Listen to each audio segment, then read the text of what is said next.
Hello बच्चों, कैसे हो आप सब। आशा करता हूँ अच्छे होगे और घर में बेटर ढंग से अपने आने वाले बोर्ड एग्जाम 2023 की अच्छे से तैयारी कर रहे होंगे।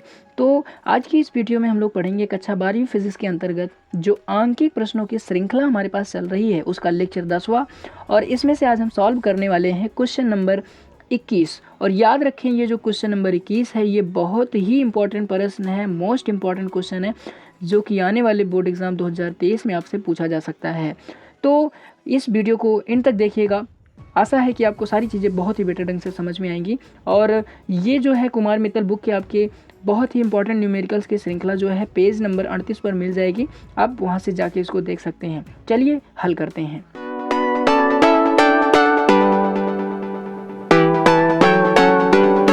यहाँ पर क्वेश्चन दिया हुआ है हमारे पास कि समान आकार के दो सुचालक गोले हैं ए व बी, एक दूसरे से कुछ दूरी पर स्थित हैं, प्रत्येक पर प्लस क्यू कूलम आवेश है तथा वे एक दूसरे को 10⁻⁻5 न्यूटन के बल से प्रतिकर्षित कर रहे हैं। बल दिया है और प्रतिकर्षण हो रहा है। तो समान आकार का एक तीसरा सुचालक गोला सी पहले गोले ए को स्पर्श करता है। सबसे पहले किसको स्पर्श करता है? ए को स्पर्श करता है और फिर गोले बी को स्पर्श करता है। उसके पश्चात यहाँ से उसे गोले ए और बी के ठीक बीच में रख दिया जाता है। तो गोले सी पर लगने वाले परिणामी वैद्युत बल की गणना कीजिए। यानी कि देखिए, जितना अच्छे से आप सवाल को पढ़ेंगे उतना ही अच्छा आपको समझ में आएगा, उतनी ही अच्छी सारी चीज़ आएंगी।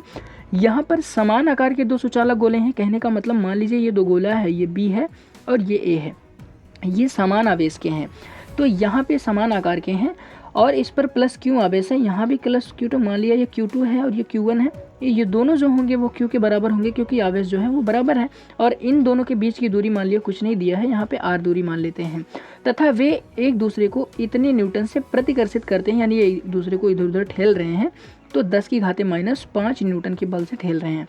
और यदि सुचालक गोला, ये जो हमारे पास ये तीसरा गोला एक सी गोला आता है और वो जो सी गोला है वो हमारे पास पहले ए को टच करता है, फिर जब ए को टच करता है और फिर बी गोले को टच करता है तथा जब उसे फिर इन दोनों के बीच में रख दिया जाता है कुछ इस तरीके से। तो ये जो त्रिज्या है वो आधी आधी हो जाएगी क्योंकि पूरी आर थी और आधी आधी हो जाएगी, तब रख दिया जाता है। तो गोले सी पर जो लगने वाला, ये इस पर लगने वाला वैद्युत बल है उसकी गणना कीजिए।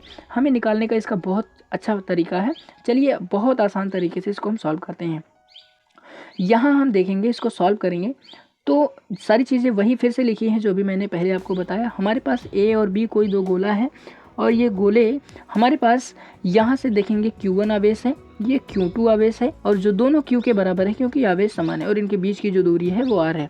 स्पर्श नहीं कराना है, इनको दूर ही रखना है। अब यहाँ से हम देखेंगे इनके बीच का जो बल लगा है वो है 10⁻⁻5 न्यूटन के बराबर। तब जो हमारे पास F होगा वो कुछ मिला के इतना होता है क्योंकि Q1 Q2 बराबर है, इसलिए R का स्क्वायर डायरेक्टली हो जाएगा Q का स्क्वायर। और दोनों पे ये जो बल है वो 10⁻⁻5 के बराबर है क्योंकि ये बल का मान होता है और इसका मान 10⁻⁻5 दिया हुआ है। तो चलिए अब जो प्रश्न में कहा गया है वो करके देखते हैं हमारे पास क्या आता है। हमारे पास दिया था कि गोले C को A से स्पर्श कराने के बाद, तो आइए कराते हैं। पहले हमारे पास A दिया था, इस पर Q आवेश था और इसको हमने C से ऐड कर दिया। तो C पे वैल्यू 0 थी क्योंकि वो कोई ऐसे तुच्छ आवेश है जान लीजिए। तो उसको हमने यहाँ से ऐड किया तो उसकी वैल्यू 0 थी और वो Q के साथ जुड़ेगा। तो हम जानते हैं इसके बीच का जब परिणामी निकालते हैं तो Q जो इक्वल होता है वो Q1 + Q2/2 हो जाता है। तो वहाँ से Q1 का मान Q है और Q2 का मान 0 है और बटे 2 हो जाएगा। तो कुछ इस तरीके से Q/2 कूलम आ जाएगा, यहाँ से कूलम।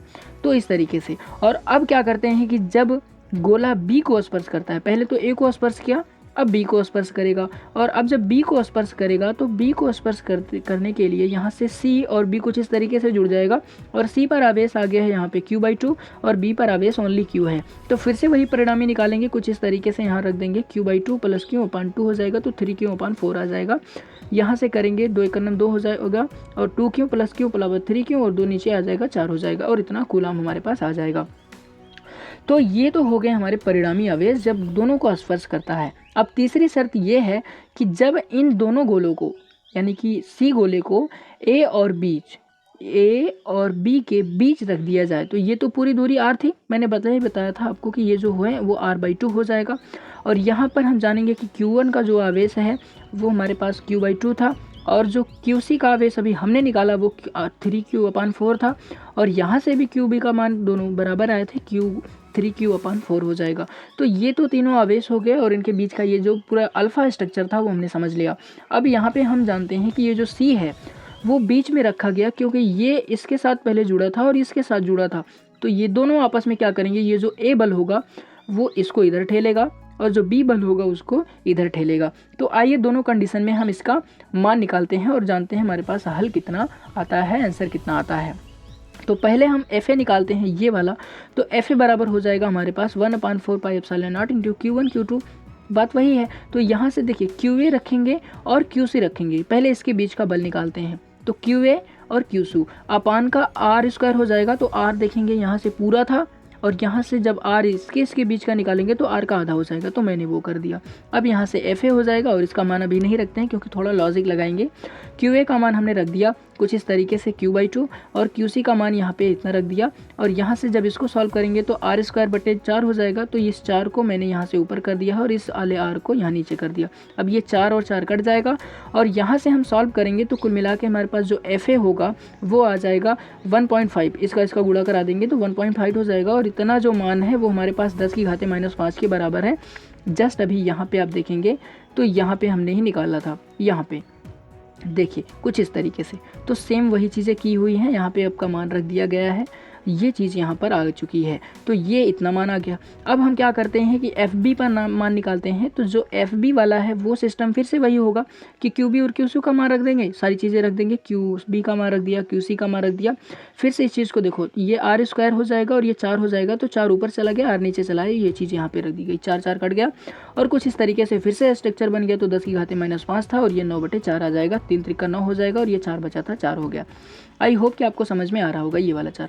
तो FB का मान हमने भी निकाल लिया। FB बराबर हमारे पास कितना आ गया, कुछ इस तरीके से 2.25 × 10⁻⁻5 न्यूटन। और यहाँ पे हम जानते हैं कि ये जो मान है वो हमने निकाला था 10⁻⁻5 के बराबर, इसलिए यहाँ पे डायरेक्टली हमने रख दिया। आई होप कि आपको इतना समझ में आया, और अगर नहीं आया तो फिर से वीडियो को रिवाइंड करें, अच्छे से देखें और अच्छे से समझ में आ जाएगा। अब बात आती है, हमें परिणामी बल पूछा है, तो परिणामी बल निकालेंगे। तो परिणामी बल निकालने के लिए यहाँ पे देखिए F रेट जो होगा वो फिर से अगली, जैसे कि 20वीं सवाल थी हमारे पास, वैसे ही हमारे पास 21वीं सवाल है। यहाँ पर जो हमारे पास नेट बल होगा वो FB जो बड़ी वाली है उसमें से, ये 3 गोले थे, यहाँ पे C का मान था, तो C के मान में से FB - FA कर देंगे, क्योंकि विपरीत आवेश है इसलिए यहाँ पे मान जो होगा वो घट जाएगा। और FB का मान हमने निकाला 2.25 और FA का मान है 1.5, और गुणते 10⁻5 जो है वो दोनों में कॉमन है, इसलिए यहाँ से इसको हमने बाहर निकाल लिया। और इसको हम घटा देंगे तो 0.75 आ जाएगा, और यहाँ से गुणा करेंगे तो 10⁻5 हो जाएगा। इसको हमने ऐसे ही रख दिया। तो जो हमारे पास F टोटल था, जो F रेट था, जो परिणामी बल है वो 0.7, या फिर इसको हम कर सकते हैं 7.5 गुणते 10⁻, यहाँ से एक 0 घट जाएगा तो यहाँ 10⁻⁻6 न्यूटन हो जाएगा। इतना आंसर आ जाएगा। आई होप कि आज का ये वीडियो आपको बहुत अच्छे से समझ में आया होगा, और अगर वीडियो समझ में आया हो तो अपने दोस्तों के साथ शेयर करें, वीडियो को लाइक करें, और अगर नए हैं चैनल पर तो चैनल को सब्सक्राइब कर लें और बेल आइकन दबाना ना भूलें। चलिए मिलते हैं नेक्स्ट वीडियो में, तब तक के लिए जय हिंद, टेक केयर।